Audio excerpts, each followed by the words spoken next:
तो बात अमल करने की है। सामने थाली में भोजन पड़ा है, अमल नहीं करोगे, कर्म नहीं करोगे तो क्या पेट भर जाएगा? नहीं भरेगा ना। सामने पड़ा, हाथ जोड़ के बैठे रहो, बड़ा खुशबूदार है, बड़ा अच्छा है, ना खाओ पतले तो चाहे हो जाओ, पर पेट नहीं भरेगा। कर्म करना पड़ेगा, अमल करना पड़ेगा। कर्म किया, हाथ से तोड़ के मुंह में डाला, चबाया, कर्म कर लिया, अमल कर लिया कि भोजन खाना चाहिए फिर ताकत आती है। अब वो तो अमल था कि भाई आप करो, और ज्ञान था कि भोजन से ताकत आती।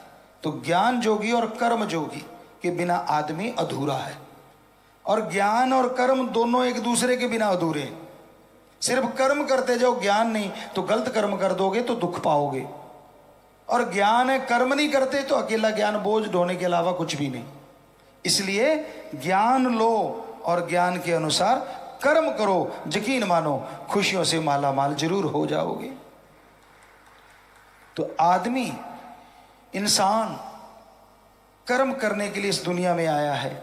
जब तक कर्म नहीं करता तब तक कुछ हासिल नहीं होता।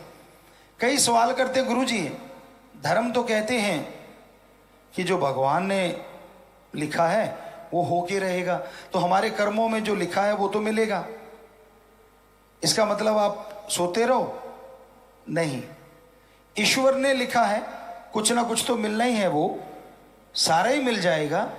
लेकिन अगर ईश्वर ने आपके लिए बहुत भाग्य में कुछ गलत लिखा है, फिर क्या करोगे?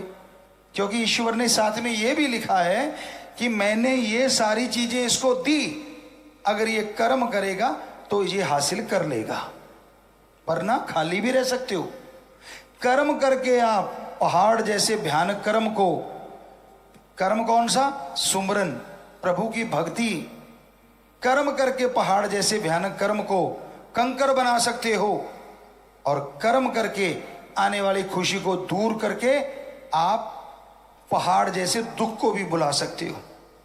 कई मालिक से मजाक करते हैं, त्याग दिए ये दुनिया, ये कर दिया, वो कर दिया, दिखावे में सब कुछ वो, और कर्म माड़े करने। एक दिन भोगना होगा, और हो सकता है ज्यादा दूर ना हो। इसलिए आप कर्म जोगी और ज्ञान जोगी बनो। ज्ञान अच्छा हासिल करो, फिर उसके अकॉर्डिंग कर्म करो। यकीन मानो प्रभु की प्राप्ति भी होगी, खुशियां भी मिलेंगी, और जिंदगी बहार जैसी बन जाएगी।